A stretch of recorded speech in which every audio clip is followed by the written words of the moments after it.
ladies and gentlemen. I am Rimalismadona. Today I will let you review material from chapter 2 to chapter 7. Okay, I will start to chapter 2. Chapters, we talk about definition of translation. Peter Newmark defines translation as the act of rendering the meaning of a text from one language or the source language or SL into another, the target language or TL, in the way the original writer intended the text to be understood. Translation is not merely about converting words or grammatical structures from one language to another, rather, it's about transferring meaning while maintaining the context, tone, and cultural nuances of the source text. A good translation should ensure that the target readers experience the message in the same way as the source language readers. Therefore, the translator must consider both linguistic and extra-linguistic elements to preserve the author's intended effect. Ladies and gentlemen, the chapter 2 is translation process. According to Newmark, the translation process involves three main stages. The first process is understanding the source text. This includes grasping the literal and implied meaning, the tone, the cultural references, and the structure. And the next process is transferring the meaning.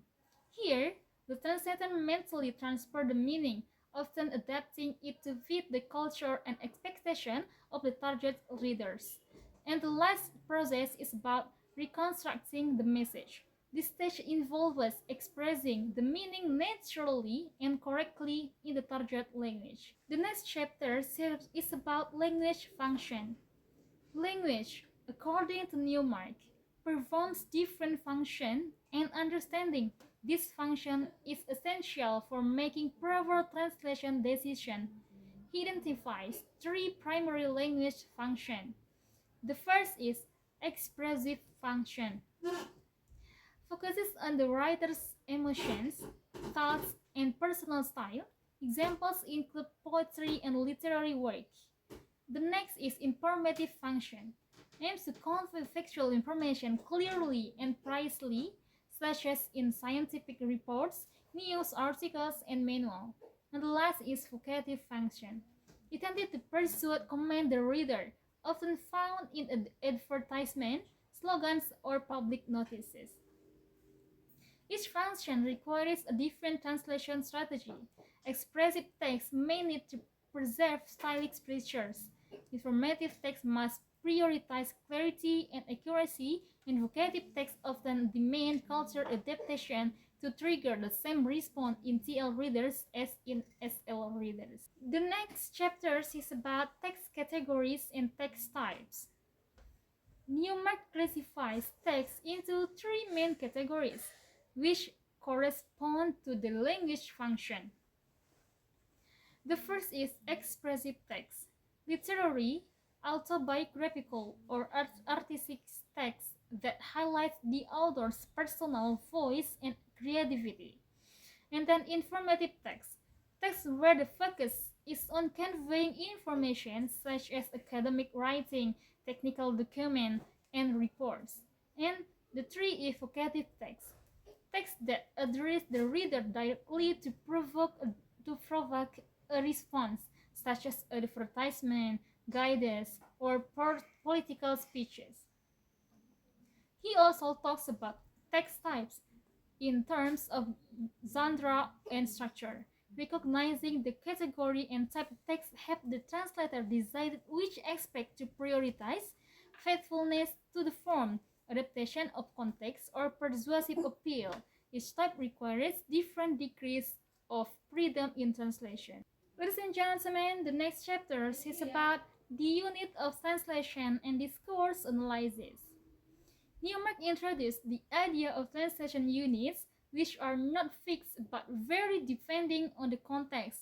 A unit of translation can be a word, phrase, sentence, or even an entire paragraph, as long as it carries a complete and coherent idea.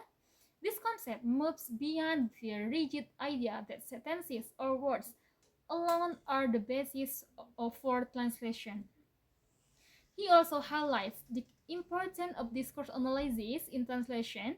This involves understanding how meaning is constructed across sentences through cohesion. The next chapter is about translation ideology. While Niermark doesn't use the term ideology frequently, his discussion reflects its presence in translation.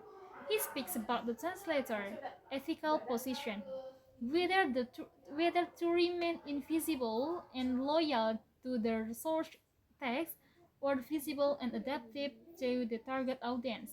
This relates to ideological questions like domestication versus foreignizations. Newmark generally advocates for the faithfulness to the original meaning, especially in non-literary texts. He warns against overly adapting texts to the point where the original message, culture, or tone is lost. Translators should be aware of how their choices can reflect or distort the values embedded in the source text. So, ladies and gentlemen, the last chapter is about translation methods.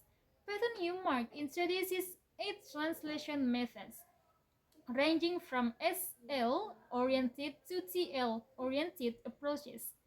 These include: the first is word-for-word translation. Translate each word literally without considering meaning. Second one is literal translation. Maintains grammatical structure while focusing more on correct meaning. The third is faithful translation. Tries to reproduce the exact meaning within the SL grammatical structure. The last is semantic translation. Like faithful, but more flexible in adapting to TL syntax and style. On the TL-oriented side, the first is adaptation, rewriting the text in a way that fits the TL culture and context, or commonly used in plays or poetry. The second one is free translation, loosely conveys the meaning, often sacrificing accuracy for readability. The third is idiomatic translation, use natural TL expression even if they differ from SL wording. The last is communicative translation, seeks to reproduce the same effect on TL readers as the original did on SL readers. Okay, ladies and gentlemen, I think that's all from me. Sorry for my mistakes. Wassalamualaikum warahmatullahi wabarakatuh. See you, bye bye.